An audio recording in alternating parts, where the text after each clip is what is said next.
Teman-teman, hari ini kita kembali lagi turun ke jalan. Kita aksi untuk mendesak pemerintahan Prabowo segera menangkap Jokowi dan mengadilinya beserta kroni-kroninya, termasuk juga buku Bapak.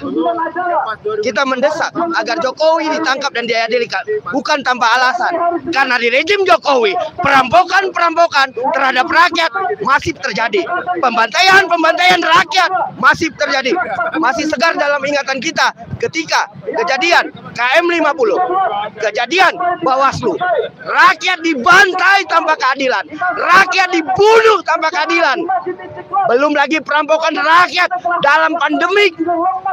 Lebih dari sekitar 1.800 triliun uang rakyat menguap, uang rakyat hanya untuk pandemik akal-akalan. Masih segar dalam ingatan kita ketika rakyat dihalang-halangi untuk berusaha, dihalang-halangi untuk membangun ekonominya dengan akal-akalan pandemik. Rakyat dimiskinkan secara masif. Tapi di sisi lain, pemerintahan Jokowi brengseknya malah meningkatkan harta kekayaan pejabat publik. Inilah perampokan yang harus dibongkar oleh rejim Prabowo.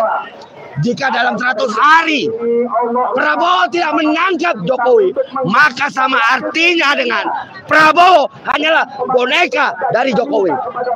Kami mendesak, kami meminta kepada Prabowo Subianto untuk segera menangkap dan mengadili Jokowi beserta dengan kroni-kroninya.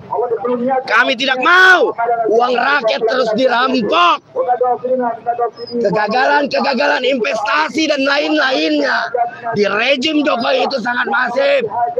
Perampokan BUMN, perampokan uang rakyat lainnya marak di rejim Jokowi. Maka dari itu dengan tegas kami mendesak agar Prabowo Subianto segera menangkap Jokowi beserta kroni-kroninya. Jika tidak, jangan salahkan nanti kami yang akan menggaungkan gulingkan Prabowo jika Prabowo tidak menangkap Jokowi. Sekian dari saya.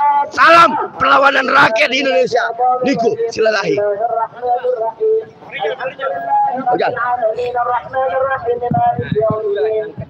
Mulai. Assalamualaikum warahmatullahi wabarakatuh. Di langit di bumi. Assalamualaikum warahmatullahi wabarakatuh. Kita partisipasi penuh untuk kegiatan 411, reuni 411 yang nanti akan dilanjutkan dengan 212. Saya kira ini adalah gerakan umat Islam. Jadi ada komunitas 212, 411 itu umat Islam. Sedangkan mungkin kelompok buruh, kelompok mahasiswa, purnawirawan itu juga melakukan aksi-aksi. Tapi alhamdulillah sekarang ini sudah satu isu sentral. Isu sentralnya adalah adili Jokowi dan tangkap Fufu Fafa atau Gibran. Berarti ini adalah kejahatan politik dinasti atau politik disebut dengan delik nepotisme. Saya kira ini menjadi sangat prinsip sekarang. Karena Jokowi maupun Gibran itu merupakan sumber masalah di negeri ini. Jadi kalau kita mau membereskan negara, itu harus dimulai dengan menumbangkan Jokowi dan sisa-sisa antek-anteknya serta Gibran yang sekarang menjadi ahli warisnya yang dicanangkan ingin menjadi presiden nantinya. Nah, sebelum Indonesia semakin rusak, semakin negara makin berantakan, tidak ada jalan lain sekarang ini, yaitu tangkap, adili Jokowi, tangkap, adili Gibran. Gibran. Karena dengan dua-duanya ini nanti rontok, insya Allah kita bisa benahi negeri ini.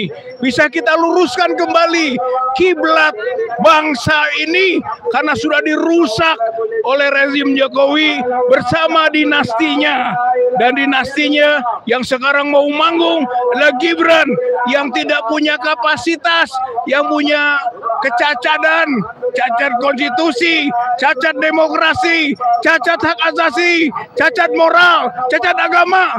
Pokoknya tidak layak Gibran itu menjadi wakil presiden. Maka sekarang turunkan dulu, makzulkan dulu. Setelah itu tangkap, adili, dan proses hukum seluruh anggota keluarga Jokowi. Karena ini adalah penyakit bangsa, ini penyakit negara. Insya Allah jika sudah tumbang keduanya, kita bisa membenahi kembali negeri ini dengan sebaik-baiknya. Allahu Akbar, Allahu Akbar, Allahu Akbar. Allah bersama kita. Ini perjuangan umat Islam. 411, 212 adalah gerakan umat Islam untuk menurunkan Jokowi dan menangkapnya serta Gibran serta seluruh elemen keluarganya.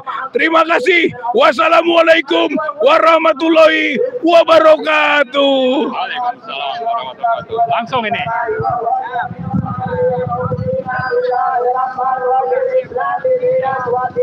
Assalamualaikum warahmatullahi wabarakatuh. Alhamdulillah rabbil alamin. Allahumma sholli ala sayyidina Muhammad. Ya, hari ini 411, 4 November ya, kita melakukan aksi yang intinya dulu ada 411, ada 212. Kita menjalankan perintah agama yaitu bersama-sama bersuara menuntut di proses hukumnya para pelaku kemungkaran. Jadi intinya kita ingin supaya kemungkaran itu bisa ditumbangkan. Nah, hari ini juga kita melakukan hal yang sama, menuntut agar kemungkaran bisa tumbang. Ditumbangkan oleh siapa? Oleh yang punya kuasa melalui proses hukum. Apakah itu melibatkan polisi, Kejaksaan Agung, KPK, dan sebagainya. Kemungkaran juga bisa tumbang kalau DPR menggunakan kekuasaannya untuk misalnya memakzulkan Gibran. Tapi kemungkaran juga bisa tumbang kalau rakyat bersatu untuk menegakkan, untuk menuntut tegaknya hukum. Karena negara ini adalah negara hukum.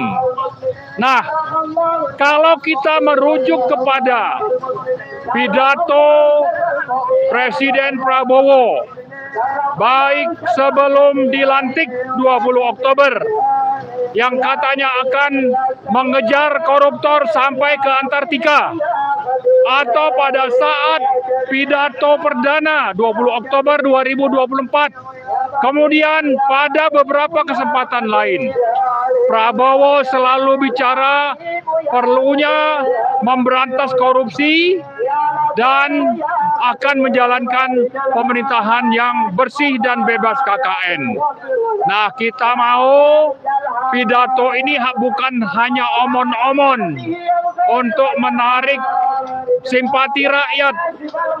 Kita butuh bukti bahwa dari sekian banyak, sekitar 48 menteri yang ada di Kabinet Merah Putih yang dibentuk oleh Pak Prabowo, itu ada sejumlah menteri yang terduga koruptor, terduga berbagai tindak pidana korupsi.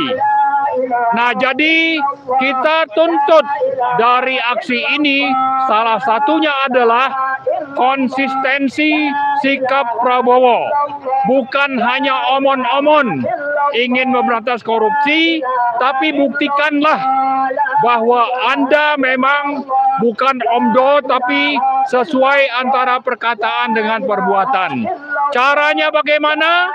Salah satunya segera proses hukum menteri-menteri yang diduga terpidana kasus korupsi.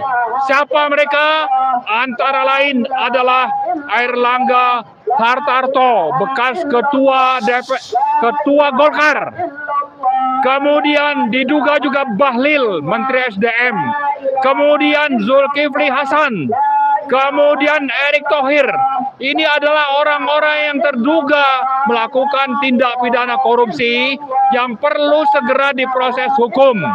Kalau Prabowo tidak ingin di-label sebagai pemimpin yang hanya omon-omon, tidak sesuai dengan perkataan dengan perbuatan, maka buktikanlah itu dengan cara segera memproses hukum menteri-menteri yang terduga korupsi, melakukan korupsi triliunan rupiah.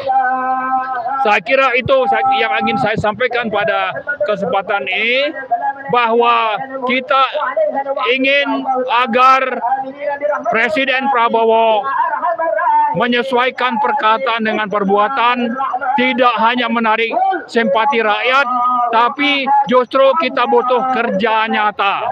Salah satu kerja nyata yang dituntut rakyat adalah segera memproses hukum menteri-menteri yang saya kira bisa selamat, malah justru bisa menduduki posisi menteri karena politik sandra, karena politik sprindik yang diterapkan dan dipaksakan oleh Jokowi kepada Prabowo. Saya kira Prabowo harus membebaskan diri dari yang namanya politik sprindik yang dilakukan oleh Jokowi, yang sudah dilakukan selama 10 tahun dan ingin diterapkan untuk juga dijalankan oleh Prabowo. Saya kira Prabowo harus membebaskan diri dari penyanderaan politik sprindik yang sudah dipaksakan oleh Joko Widodo. Saya kira itu saja. Terima kasih. Assalamualaikum warahmatullahi wabarakatuh.